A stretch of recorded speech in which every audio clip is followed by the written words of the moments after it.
start recording. So hi everyone, welcome to one more physics colloquium session at PUC-Rio. And today it's my great pleasure to introduce our special guest, John Martinis. So John, he completed his PhD from the University of California at Berkeley in 1980, where he pioneered the study of quantum behavior of macroscopic variables in Josephson junctions. And since then, he's been through Saclay and NIST and at the University of California in Santa Barbara. And John has focused his research on Josephson junction qubits, especially with the goal of building a quantum computer. John and his group have made major contributions to the field of quantum information and computing. And in 2014, they moved to Google, where since then they have demonstrated quantum supremacy with a programmable superconducting processor, which is the topic of his talk today. So I was mentioning that I met John in 2014. I visited his group there in Santa Barbara. And I really remember vividly, John was very nice. He showed me all his quantum computers. And after that visit, I was absolutely convinced that quantum computing would be a major accomplishment of physics in the 21st century. So it's very, very nice to have John Martinis here. So it's a great pleasure to welcome you, John. Thank you very much for accepting and looking forward to hear you. Great. Yeah, thank you for the nice introduction. And I'm really pleased that I can talk today through the miracle of Zoom, and we can just do this and give talks remotely is kind of nice. So the idea of quantum computing has been around for many decades now, and lots of effort has been into it, lots of money, probably billions of dollars worldwide, and lots of promise to maybe we can do something useful with it. And a few years ago, as we were in Google, we were thinking about this and started thinking about an experiment to show that a quantum computer could actually be powerful, okay? And even if it's a crafted problem, something that's very mathematical, we thought that if we could show the world that you can indeed do powerful computing with a quantum computer, that would generate a lot of interest. And particularly, we were interested in proving to, let's say, the hard-nosed engineers at Google and Silicon Valley who looked at quantum computing as this kind of esoteric physics experiment or whatever, and to show them there's actually real promise here and you might be able to do something. So this experiment I'm going to talk to is motivated by that, by showing that, but it's also motivated by the fact that we need to check whether our quantum computer is working properly. And by doing this experiment, we were actually doing a pass-fail experiment, a high-stakes experiment to see if a quantum computer would work. And okay, fortunately, everything turned out, and I'm here talking to you about it today. So the basic outline of my talk today is going to show you how this works and show you that we have a new design to get low errors in our qubits. And by putting together 53 of those qubits, we could run the quantum computer for 200 seconds. And in order to check whether the quantum computing was running properly, it would take thousands and thousands of years, with that discrepancy showing that the quantum computer was indeed powerful. And that's because it's basically doing a computation on a very huge state space of the quantum mechanics. 2 to the 53 is about 10 to the 16.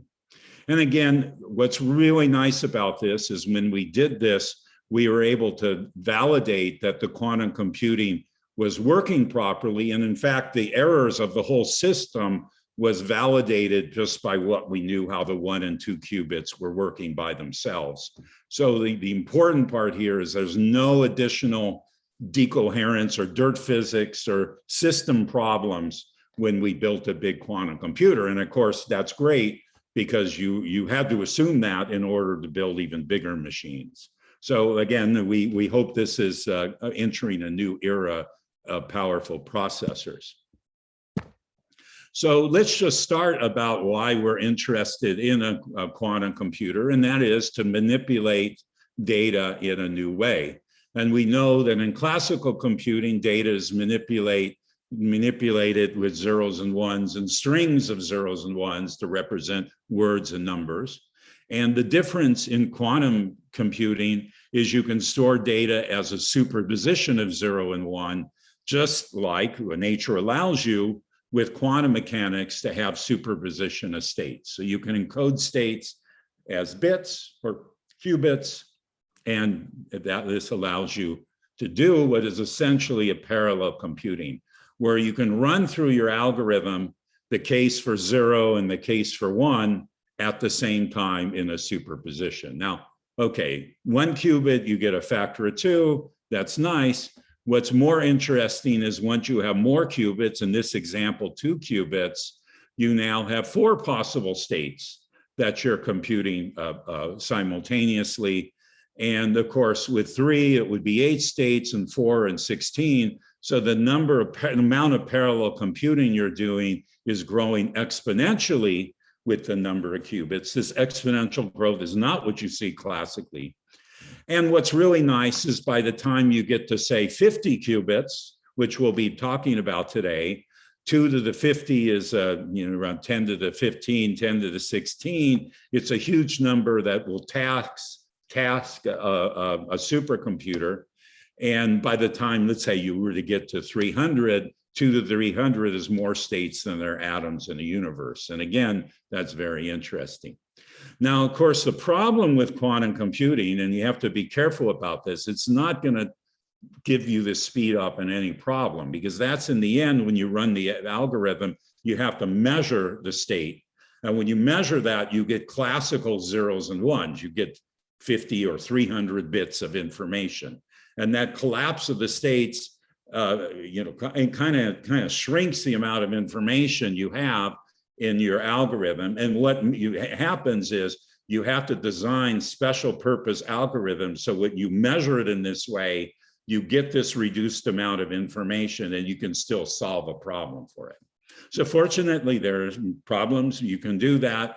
Algorithms, I'll talk about a little bit at the end, but there are important things that you can do, people believe, to build the quantum computer.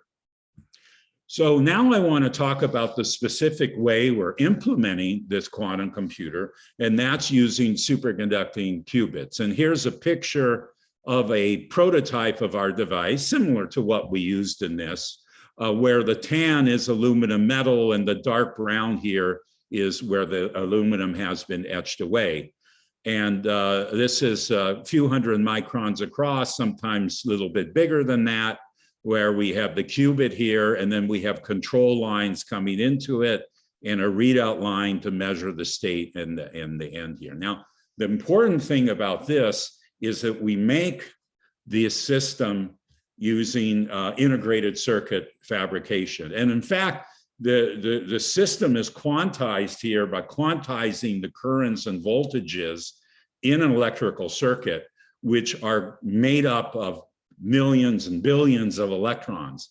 And when I started this in the 1980s, of course, it wasn't even clear whether these kind of macroscopic variables could hold quantum mechanics and would obey the laws of quantum mechanics. So I started out in this field just showing that you could see quantum mechanical behavior. And in fact, now there's a very huge field out there where people are using these macroscopic engineered systems to look at quantum phenomenon. And of course, it turns out because these are large and they're macroscopic, they do have advantages for actually build a quantum computer.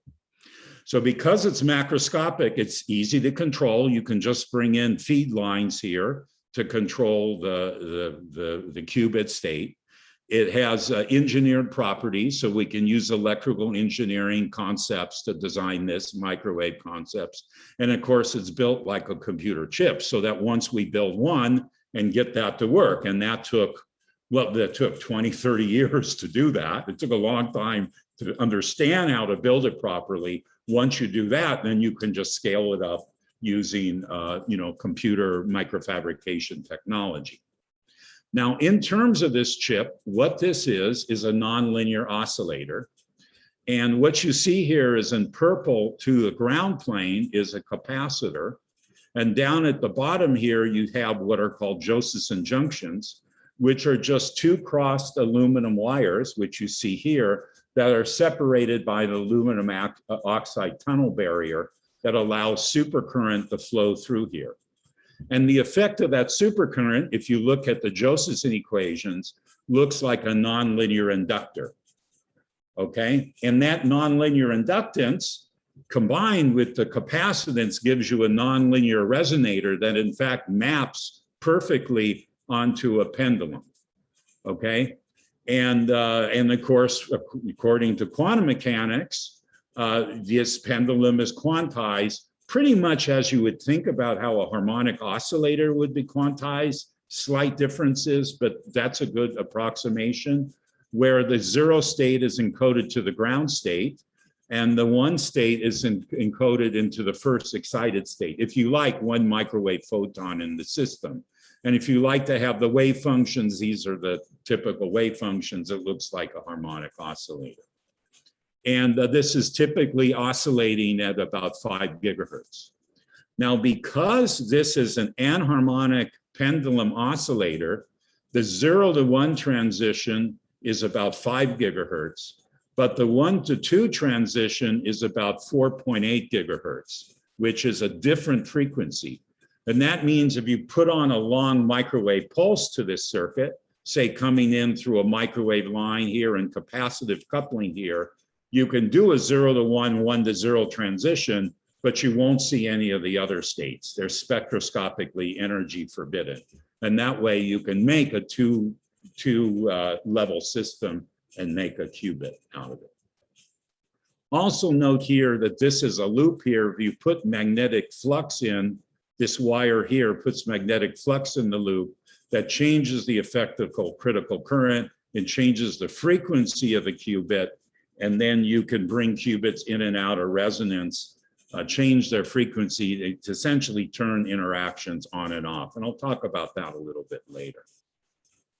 Okay, so with that in mind, let's talk about the simplest qubit operation, which is to build a single qubit gate. And what we do is we take the qubit and just let it relax to the ground state. There's some dissipation going on there. And then we pulse on a microwave at the 5 gigahertz that's resonant for the 0 to 1 transition. So you make a 0 to 1 and then 1 to 0 transition, oscillating back and forth between the two states. And then after some amount of time, you measure whether it's in the 0 to 1 state. Unfortunately, I don't have time for that, but you can measure that with very high probability. You get a 0 or 1 out of it. And of course, you repeat that 1,000 to 10,000 times to get a probability. And here, this is a plot of the probability of the 0 state, which of course starts at 1 at time equals 0. And then as you vary this time, you can see here at about 20 nanoseconds, it's gone to the 1 state. And then at 40 nanoseconds, it's gone to the 0 state back and then goes back and forth. And this is called Rabi oscillations, okay? And it basically is the smoking gun proof that you're getting a qubit operating properly. Now, I want to point out that a 20 nanosecond pulse here is a not operation. A 0 goes to a 1, and another 20 nanoseconds takes you from a 1 to the 0. So classically, that's a not operation. And of course, 2 knots, which is 20 nanoseconds plus 20 nanoseconds, gives you the identity. So this is kind of classical, single bit Boolean logic. But of course, what you can do here is do an operation here at 10 nanoseconds, which takes you into, in fact, the 0 plus 1 state I showed you earlier. But of course, 10 nanoseconds give you a 20 nanoseconds. So this operation here you can think of as a square root of not operation. Now, of course, in normal conventional Boolean logic, that doesn't mean anything. But in terms of the laws of quantum mechanics, that's a definite change in the state. And you can define mathematically very precisely what that does. And that precise mathematical operation allows you to do the quantum algorithms that you want to do. And you can define a logic set that's more complex than the classical logic step in which to do all these operations. So that's kind of a key ingredient that's going on here. This is bigger set of logic operations allow you to do this. Also note here is this oscillates up and down very nicely. This took decades to figure out how to do well. You see that this is pulling off from the 0 and pulling down from the 1. There are small errors in logic of this, which is true for any quantum bit. There's always a little bit of errors, and you have to deal with those errors in a real quantum qubit operation. And we'll talk about that here. We'll look at the errors, but in the long term, you have to deal with this with quantum error correction. And it's fundamental, but we'll touch on that later. So here's a 2D array of the devices. These crosses here are the qubits, kind of like what I showed you here. In between them, they have what's called an adjustable coupler that allows you to couple the two qubits together in a way that you can control very precisely in time. And they're connected to each other with the 4 nearest neighbors. And this is great because you can do complex calculations here, but it's also forward compatible for the surface code error correction. And what's really good about the design we did here is we have low off errors, it's fast. We have a few more control wires to do that, but that's okay. So here's the chip. This is a few centimeters, 2 centimeters across. You see all the wires coming in to control all the qubits and the adjustable couplers and doing readout. There's a second chip on top of that that's bump bonded with indium to do connections of some of these wires to the qubit chip to get that to work properly. And then this is put into a package with a circuit board and wire bonds from this to the circuit board. And then you have an array of microwave connectors that come out. This has to be well shielded and high bandwidth. And then this package is put inside of a dilution refrigerator shown open here. And this plate here gets down to 10 or 20 millikelvin. And that's to make sure that the temperature of the device is well less than the quantum energy of the qubit states, which at 5 gigahertz is about 1/4 of a Kelvin. So you're about 10 times below the quantum energy, and thus you see the quantum nature of it. And all these wires and preamplifiers and the like go up the top of the refrigerator, which you can see right here, into a rack of electronics with a whole lot of high-speed D to A converters, high-speed, high-precision, synchronized, and of course a lot of software to do the calibration and operation of the device. And of course, this has been developed over many years to figure out how to do that properly. Okay, now one of the things I did talk about was this coupler. This gets into a little bit of the hardware detail. What we have are qubits here. This is the nonlinear inductor capacitor. We can bring in a line here to put magnetic flux here to change the frequency of this qubit. We have 2 qubits, and then we just have another one of these transmon nonlinear inductance between them. And what happens is this resonance here is slightly above this qubit frequency. So you get a coupling of this qubit through this, virtually kind of oscillating the state, which then drives the other qubit on the side. And this basically looks like, coupled oscillators, like a coupled springs system. But because this is a frequency tunable qubit, the amount of coupling going from here to here depends on this frequency, the qubit. And because this is higher frequency than this looks like a negative capacitance coupling.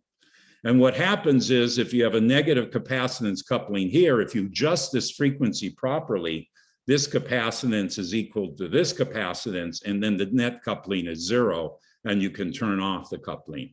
And then if you adjust this frequency, you can then turn it on again. So the simple experiment we do to bring this up and showing it's right is we have 2 qubits. And then on one of the qubits, we put this knot pulse to put it into the 1 state.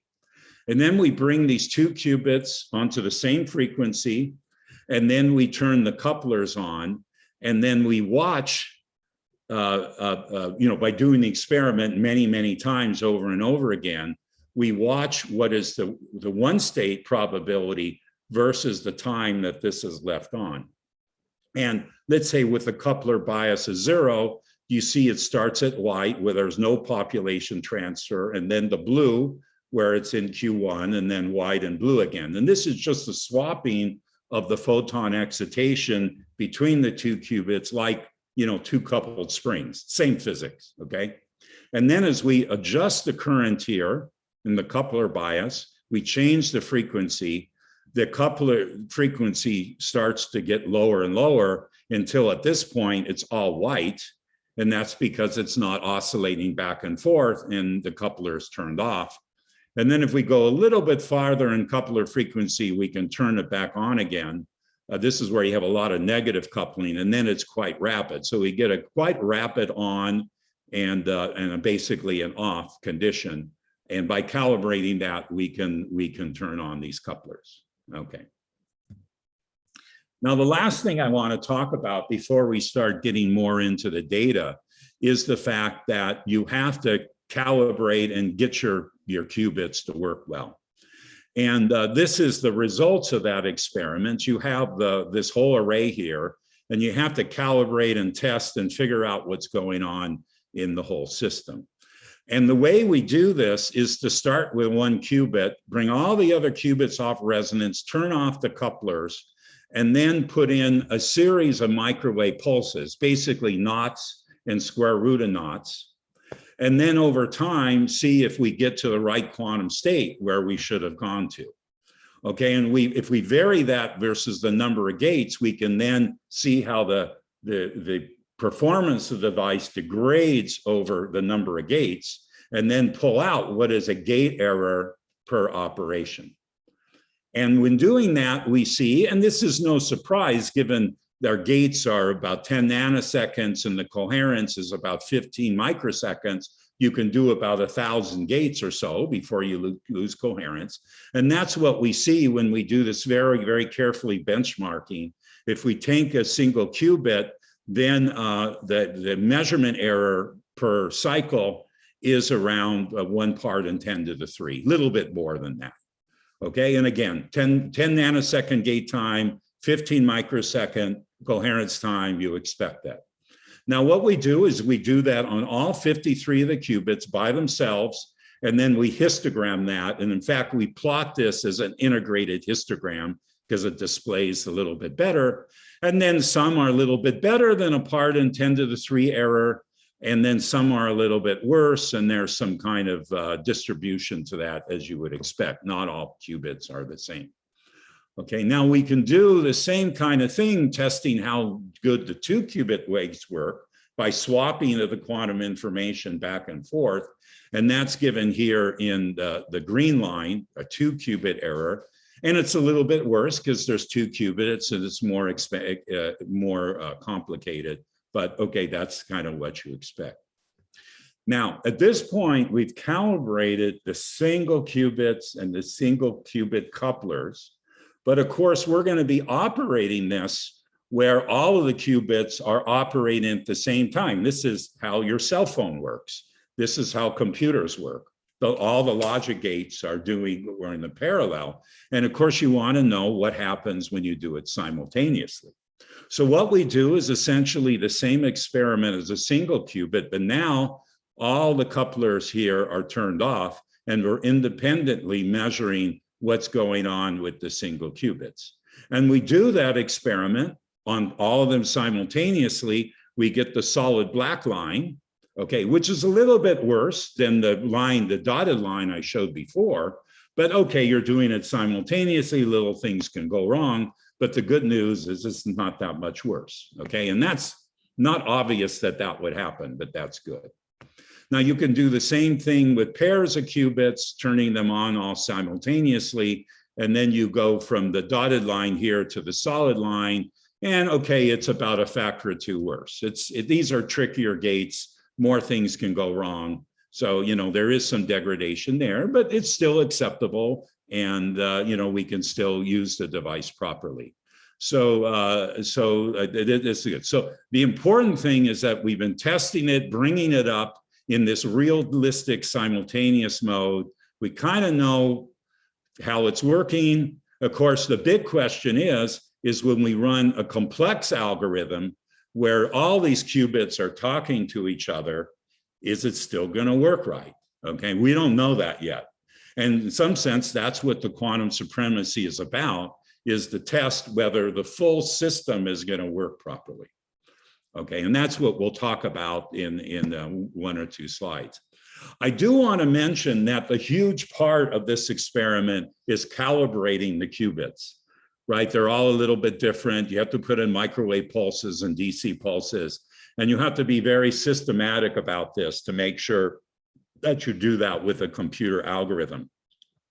And to give you an idea of the complexity of this, these 2 dots here out of this whole directed graph for calibration, that was the PhD thesis of one of my students, okay? So he did all the experiments, he understood what the physics is, and then he wrote the automatic calibration code to calibrate and then get that information. And then you do that with all the other experiments that we did, and then you can automate that. And that's what I would say the real physics in this is you have to understand the physics really well enough to automate it. And you could say, put your PhD students out of work because you have a computer doing their job. But of course it means for the PhD students, you know, and others, you know, they're doing interesting physics now instead of sitting there typing to calibrate it. So it's just what you have to do.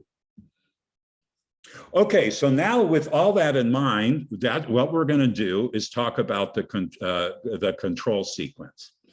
And for the 2D array here, I have plotted kind of in time here what the algorithm is, where the single circles are the 1 qubit operations of naught or square root of naught kind of operations. And then when the line is in between them, that represents the 2 qubit operations that we've been talking about. And what we do to run a general purpose algorithm, any algorithm you're going to run on this machine, is basically an interleaving of the single qubit and the 2 qubits. And in this case, we're just rotating around the 2 qubit operations in the 4 nearest neighbors versus time. Okay, so this is how you run a general purpose algorithm, simultaneous gates on all the qubits, cycling between that. And the quantum supremacy experiment is basically based on that general purpose algorithm, where for the single qubit gates, you're choosing them randomly. And I'll explain the physics of that a little bit more in a second. So here's another way to look at it. You look at an interior qubit, you have a square root of naught operation that's either around the x-axis or y-axis or 45 degrees in between in terms of the phase. Then you have these swapping operations that I talked about, showed earlier, that's going around to the nearest neighbors in some way. And you just continue that for a number of cycles. A cycle is a single NOT gate, and then the the connection to the nearest one. And the single qubit gates, turns out, are about 25 nanoseconds here, and the 2 qubit gates to interact them together, it's actually a little bit shorter than that, 12 nanoseconds. And of course, the coherence time is about 15 microseconds on average, so we can do, you know, thousands of gate operations before we're going to lose the quantum information from the system. Okay, so that's the basic idea and how this works. In terms of the quantum supremacy, what we're doing basically is building a pseudo-random quantum pseudo-random number generator, okay? And what we have is this complex quantum it's a general purpose circuit, but we're doing randomly chosen but known gates. And when you do that, what you're going to get at the output here is all possible output states, 000, 001, 010, 011, et cetera. Okay, and you're generating all the possible output states. Now, there's an interesting correlation to these output states that enables us to do this experiment. And the correlation to these output states is completely analogous to laser speckle. Whereas if you take a laser beam and have it go through frosted glass, it'll spread out, and you can see in some directions the light is brighter, in some directions as the light is dimmer. And that's because when the laser beam spreads out, you get interference, and sometimes you get constructive interference for the bright, and sometimes you get destructive for dim. And it's a fact of the coherence of the laser beam. So the same thing happens with a quantum algorithm, is you get interference between this, and some of these states are going to be bright and some are going to be dim. Some are going to have higher probability and some are going to have less probability. And what we do in the quantum supremacy algorithm is we sample with the quantum computer states, and those, remember, are going to be the high probability bright states.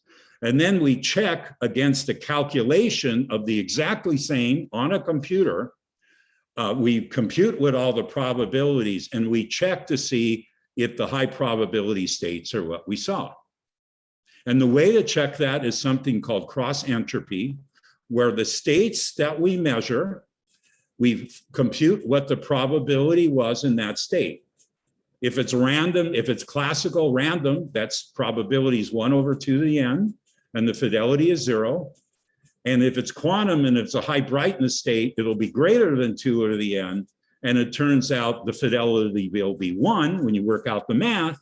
If it's a perfect match, no errors at all. But interestingly, this is important, is if you have one bit flip or one phase flip anywhere in the thousands of operations, you then lose the coherence of the speckle and you'll get a 0. So 1 is a perfect match, 0 is any error. And using this fact, you can actually check whether it's working. You can learn the control map. There's a lot of detailed information you get here. But the biggest thing is if you make any mistake at all, let's say you made a programming error here, you're going to get a fidelity of 0. And then, you have to go back and get it to work. Okay, and that's what's kind of nice about it, is that this is a very sensitive test, so that if you do anything wrong, you know about it and you try to fix it.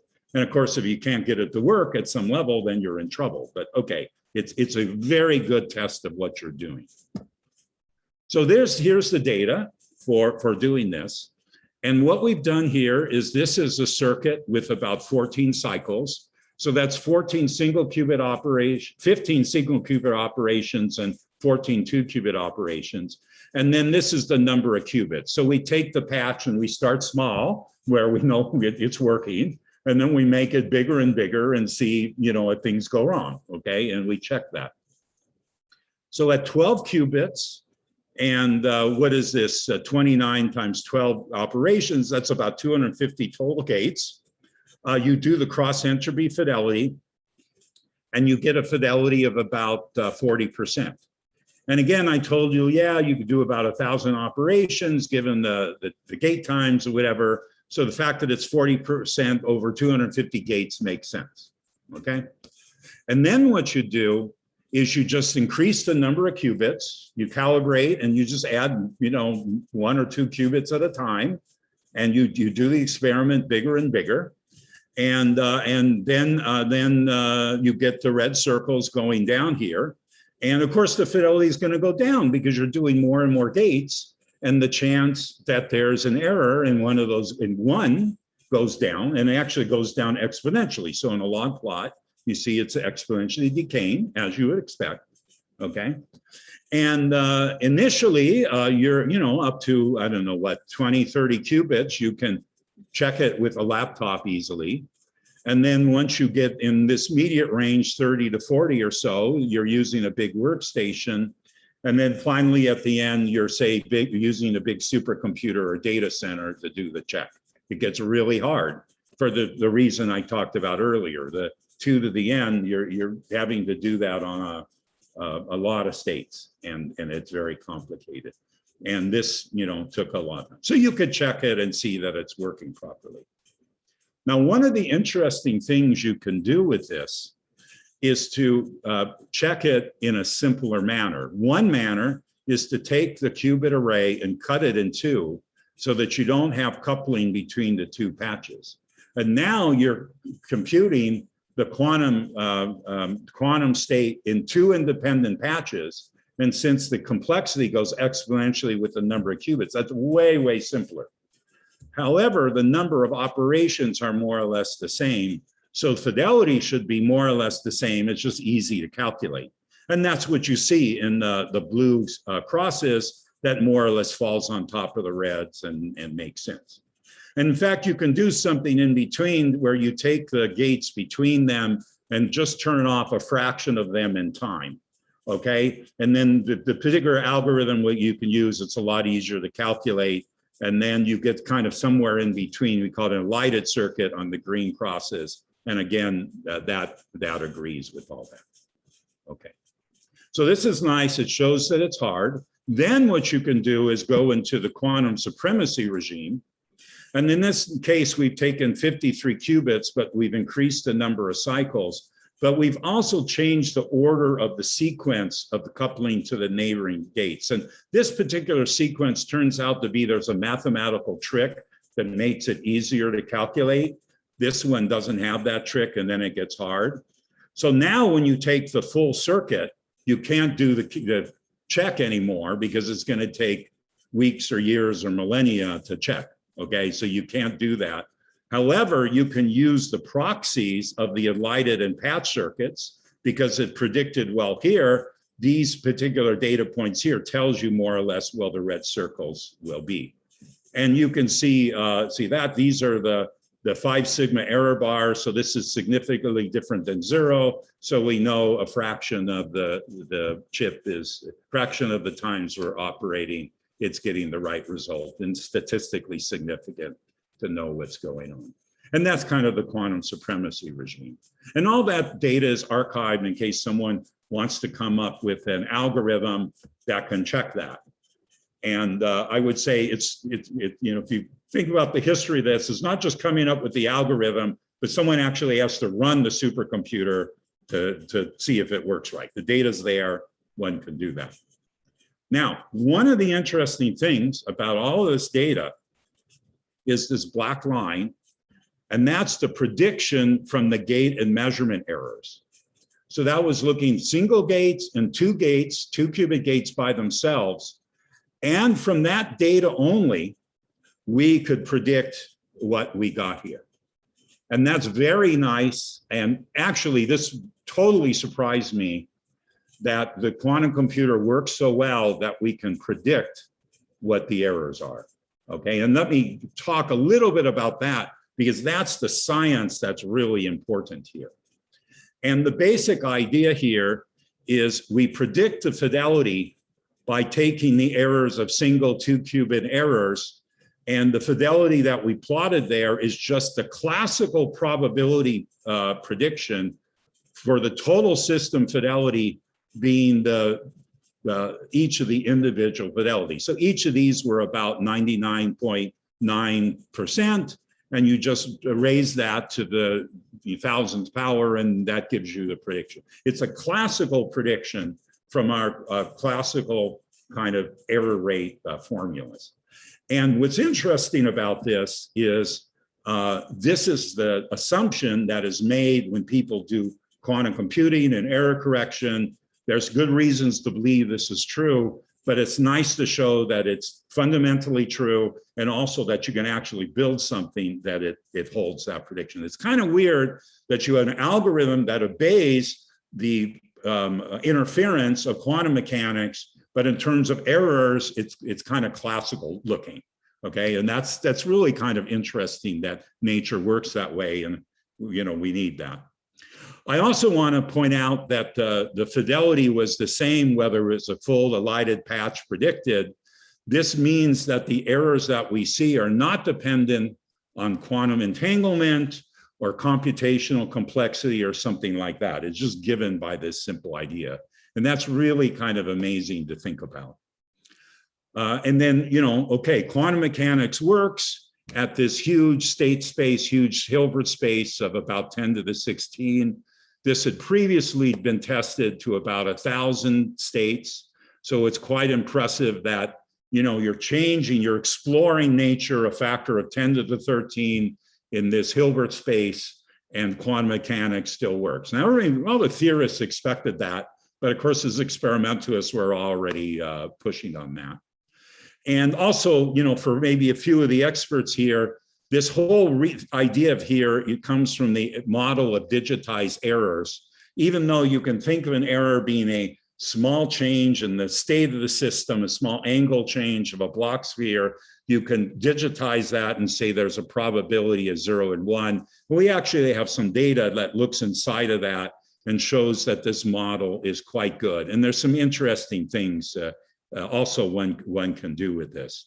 So that's also nice to show that that physics is all right. So that's basically the quantum supremacy experiment.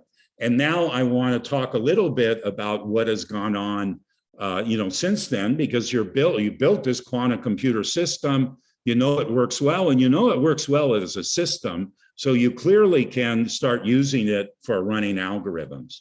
So here's an experiment that was published, I think about a year ago, on the quantum chemistry on Sycamore, which is a very important application for qubits.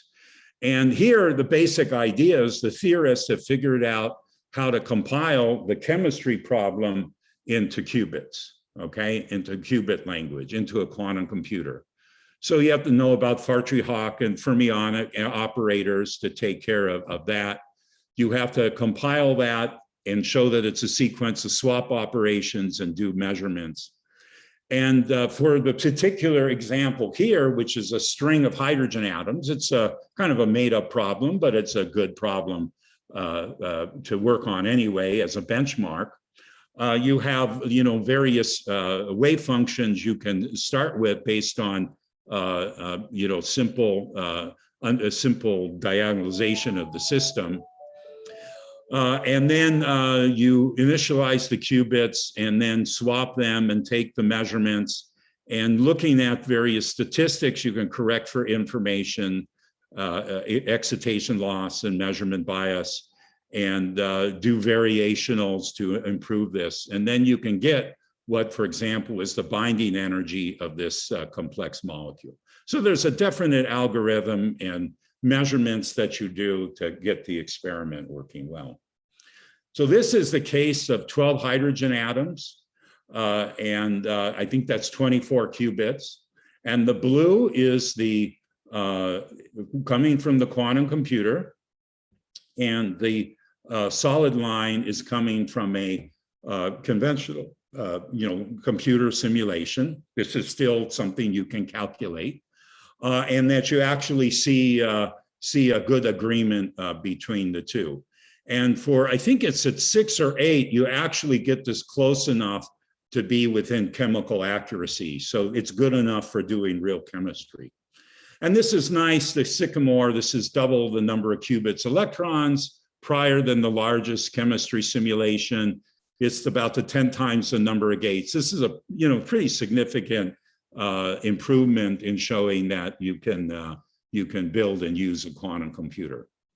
And the nice thing about all this, within Google, they've developed a bunch of theoretical tools called Open Fermion, open source, that you can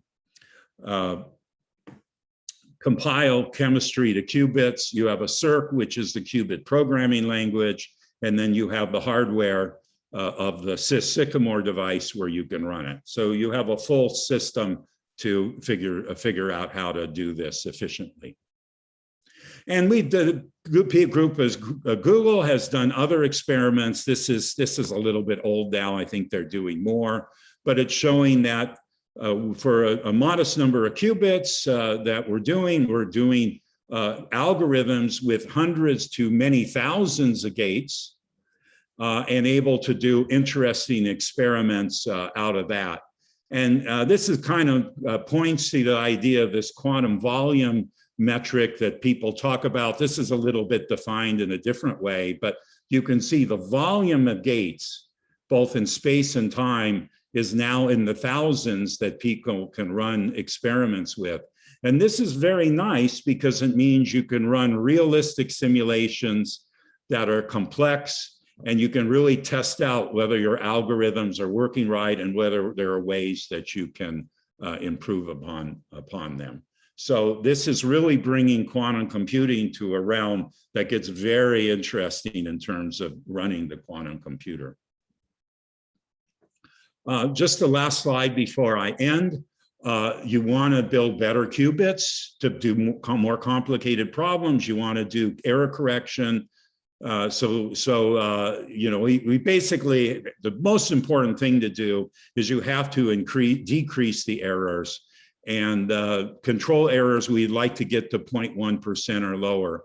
The T1 of this particular Sycamore device was not very comparable to the best qubits, or in the 100, 200 microsecond range. So there's a lot of improvement that can be done with this. Of course, it's challenging when you build a complex circuit to do it, but that has to do it. And there's other ideas that I've written about in terms of how to scale and what may be some of the other problems, including the problems of cosmic rays and background gamma radiations. These are things you're going to have to worry about. And then there's been a nice paper, this has actually been published, on correlated errors and showing how you want to deal with some of the leakage correlated errors. And they're figuring out how to do that. So there's a lot of progress. And of course, there's progress in China, where they've been able to run a very similar experiment, few more qubits, few bigger, and also been able to reproduce this experiment and go beyond that a little bit too. So at that, let me just summarize and say these complex quantum computers work as expected with this huge Hilbert space, where you start doing interesting, powerful computations. And it's nice to show that the science is working well, both fundamentally and practically. And now that people have these powerful quantum computers, people are working on improving the hardware, they're inventing algorithms. You know, you have to improve both the algorithms and the hardware to start doing something useful. And there's, you know, the big effort right now to try to close that gap. And whether that's soon or a long time, we'll have to see. But, you know, there's definitely an interesting time to build these systems. And finally, in terms of the field, these results kind of supports the idea that it's been good. We've been investing in this. It works well. You can do things. You can improve it even farther. And I think that's good because there's a lot of funding and a lot of people going into the field, which is what we're going to need to build a useful quantum computer in the future. So with that, thank you very much. And I would love to answer questions. Well, and here's the team about the time we were doing the quantum supremacy. Big team. Thank you very much, John, for the very nice talk. So questions, everyone, please raise your hands so you can ask a question.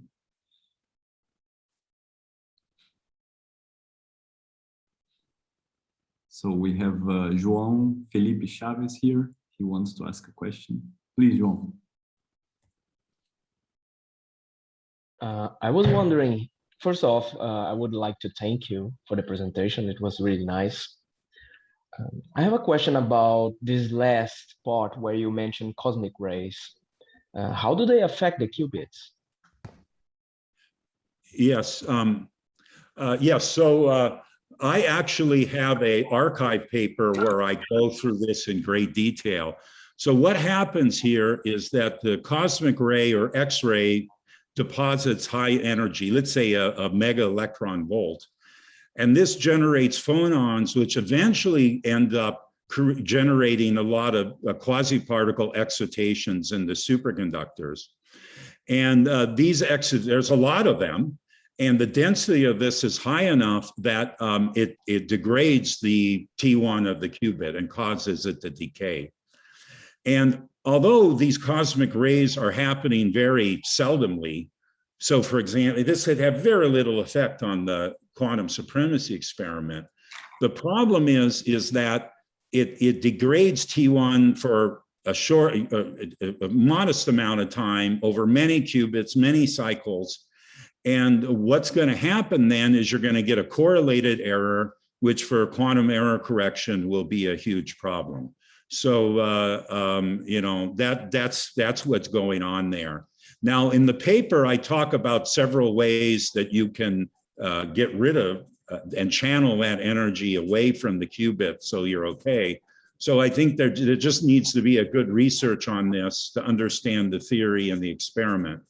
So there's been a nice experiment by Matt McEwen at Google. I have this archive and you know, that kind of explains the physics there if you want to dig into it. Okay, thank you a lot. Just another question, if I'm able to. Can I, Thiago? Yeah, sure. Please go ahead. I was wondering here, is it foreseeable on how to miniaturize the system? Like, do you have any perspective? Because as I can see, it seems pretty large, the whole system. Yes. So this is a really good question. And unfortunately, I can point you to this archive. This is often people ask this. And I have a very short archive on describing that problem. And let me explain this. It's a very interesting idea here. When we get this experiment to work, you need more than 100 parameters per qubit to tune it up and to get it to operate at a very low level. So basically means there's a bunch of information you need for the qubits to control it.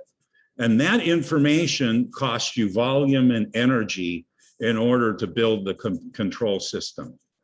And if you think about, let's just building it with CMOS, brute force building it with CMOS, it's actually a fairly large error. It's going to be at least 100 microns squared, maybe larger. And in order to match the information generated for the control to the qubit size, it's kind of good to have large qubits. Okay, now it's not a hard and fast rule, it's an information constraint, and you might be able to play with this in a variety of ways. But I'm going to say having big qubits has an advantage over small qubits, at least thinking about it in this very simple way. Now, people are talking about doing multiplex control or making simpler control and the like, which would reduce the number of parameters. But you have to remember right now that it's not like qubits are 5 or 6 nines fidelity, in all the different aspects you need to do it. And it's not like we have any margin to back off on that and simplify the controls. I mean, we're all still pushing towards getting the fidelity as good as possible. So my guess is that having a lot of control and parameters are going to be something people are going to look favorably upon. So large qubits are good. That's the basic answer here. And how large they should be and exactly thinking about that is something that we can only answer by building systems and see what works and what doesn't work. So at least for now, we should be expecting it to get bigger, not smaller.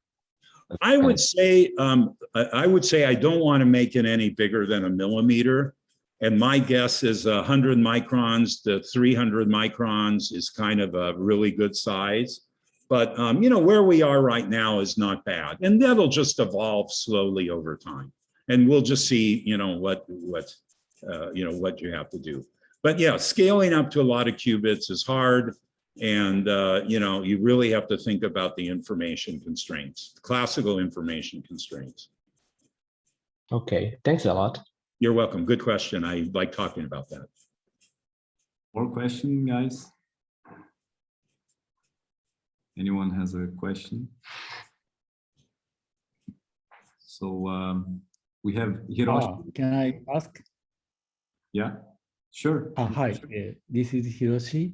Nuka, thank you very much for the very nice talk. you mentioned very briefly about the Chinese activity, right? You were talking about the photonics quantum computers they are developing. Yes, so in China, they have two very nice results, both for the photonic quantum computer and for superconducting quantum computing.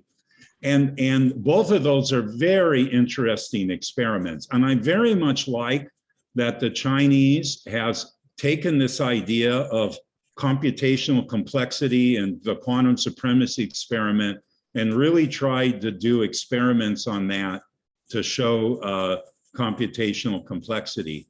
And the photonic experiment is done in a different way and has different properties that are not quite as theoretically nice as the cross-entropy benchmarking. And they argue that that's hard computationally, and the Google group has thought of a way maybe to compute some of those correlations more efficiently, and that's getting worked out as we speak. And of course, their hardware is getting better. And then in the superconducting case, they more or less reproduced our experiment at Google, which is very hard to do, and it's really impressive they were able to do that quickly. And then their numbers and performance size is a little bit superior to what we did, as you would expect. And they have some very nice results there. So it's very impressive. They got both of those experiments to work. They're really tour de force experiments. So just so what is the advantage and disadvantage of using photons? It's just a different system.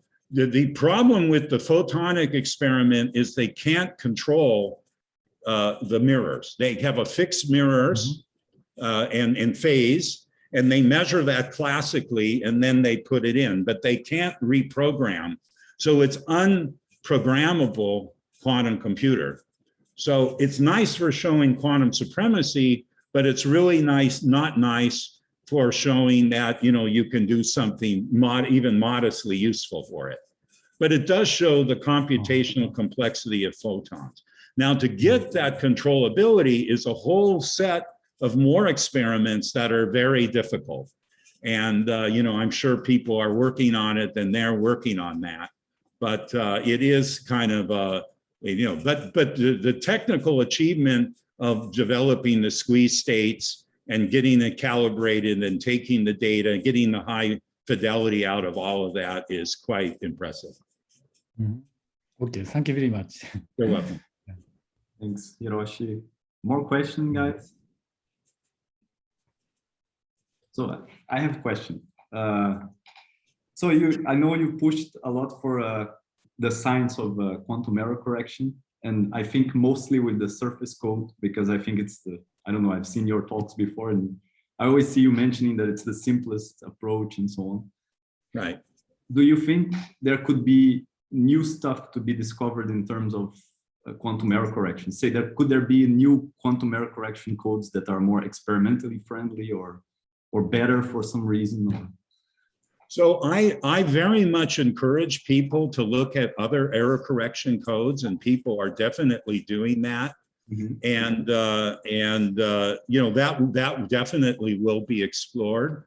The reason I like the surface code is that it's the highest threshold of any known error correction code. And that's because it's a relatively simple topology. One qubit is just connected to its four nearest neighbors. And that makes it relatively high error threshold. Now, there's other codes that might be better, and they would be worth looking at. But the thing is that people don't think about when they're doing about it is there's about 10 or 15 metrics that you have to think about when you're doing error correction. And all of them have to work properly in order to think about it. So it's good that people are thinking about it, but you have to look at all of the metrics and all of the overhead and whatever you have to do. And the nice thing about it is the surface code basically can meet all of those metrics. And you can argue they aren't so great in some cases. I think it's potentially doable, But yeah, if people can improve upon that metrics, that's great. But you have to improve upon all of them. Okay. Now, given that all qubits in the world are at or just a tiny bit better than the surface cold threshold, and we're not 10 or 100 times below that, it's not like we have margin for other codes that might be better for some reason or worse because of the threshold is worse. So to my mind, the threshold kind of trumps everything. And that's why I always talk about the surface code. But, if someone comes up with something better, that's great. Nice. And do you have any reference for these metrics you mentioned that one should, I don't know.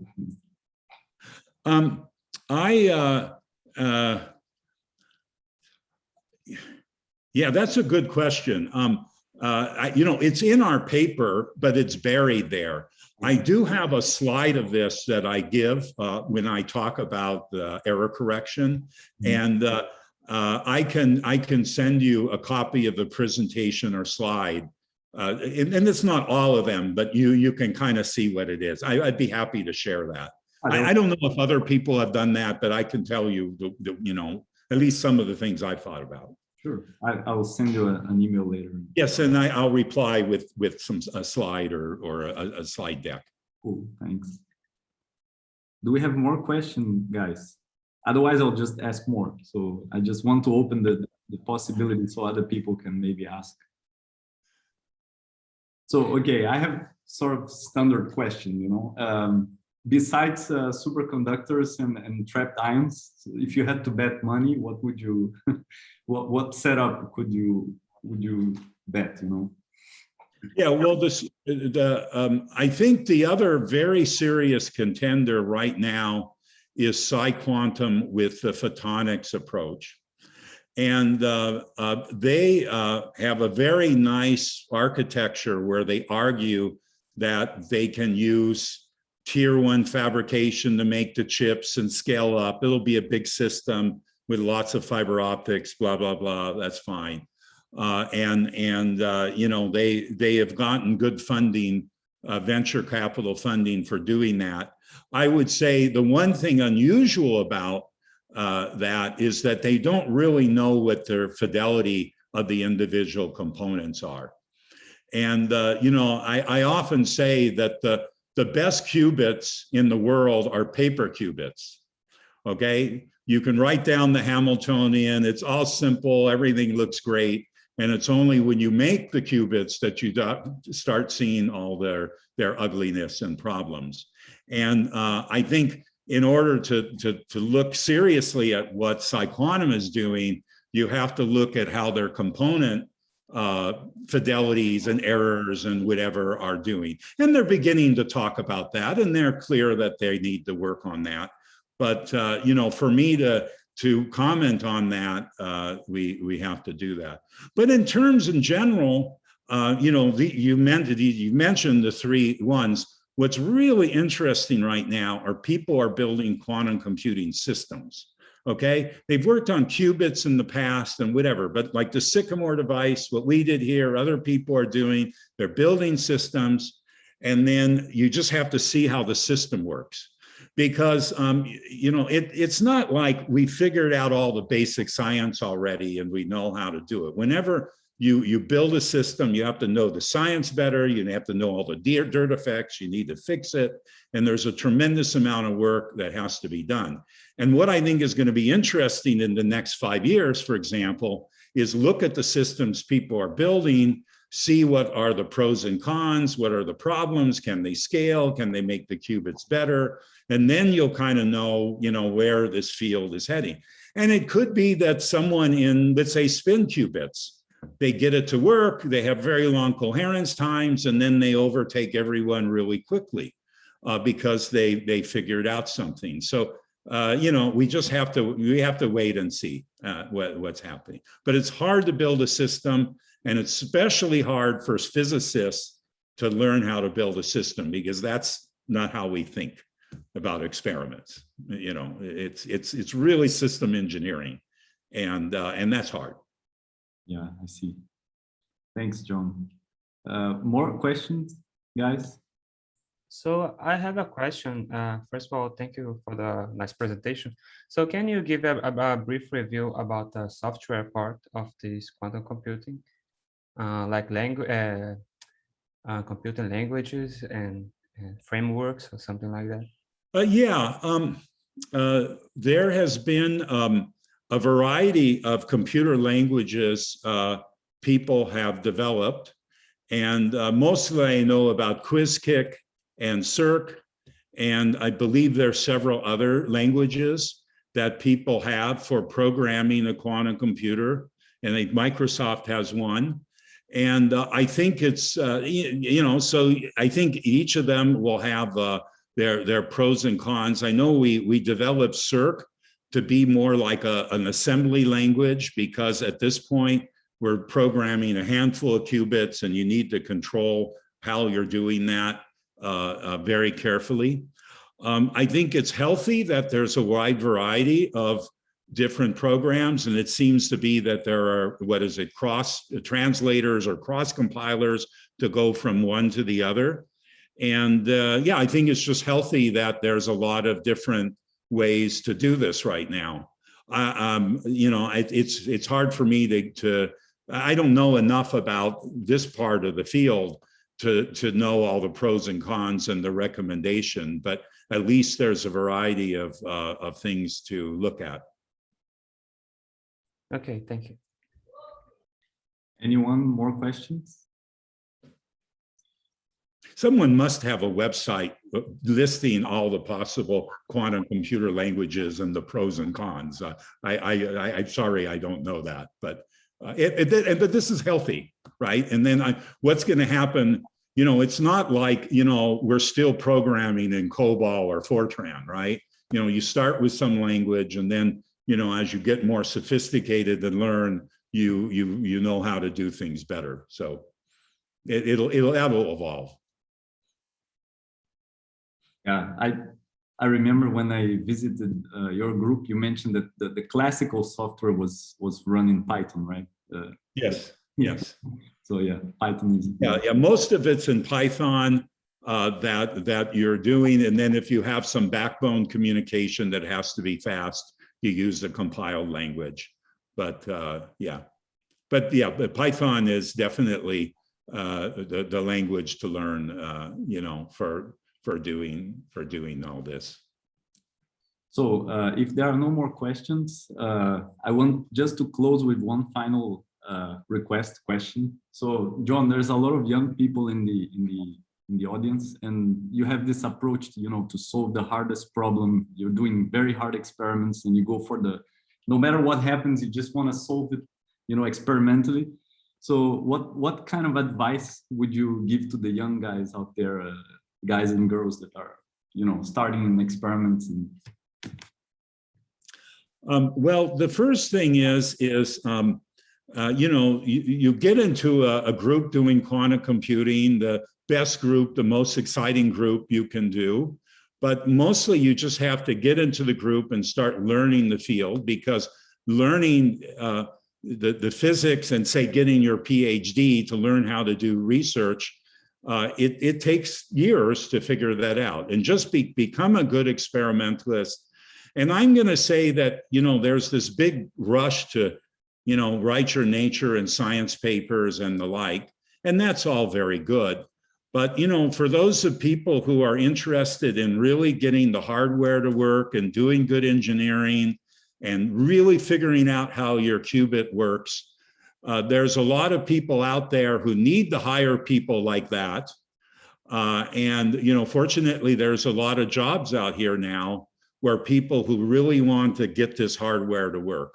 And, in these industrial efforts or startups or whatever, that's what's needed. Now, you'd like to do Science and Nature papers too, and that's great. And if you do good work, you can always do that. But I think if you have the skills to really get an experiment to work, understand what's going on, there's a career, and then it's a long career. You learn over many years in your professional careers, over decades, and over time, then you can you know, do more and more interesting things, maybe lead your project on your own. Nice. Very, very wise words. Thank you very much. So let's thank the speaker again for the excellent talk and the chat. John, it was really great to have you here. Thank you very much for accepting to give us this excellent talk. Great. Yes, I enjoyed it very much, and thanks for all the questions. It's been nice, nice doing this. Great. Thank you very much. Okay. Bye-bye.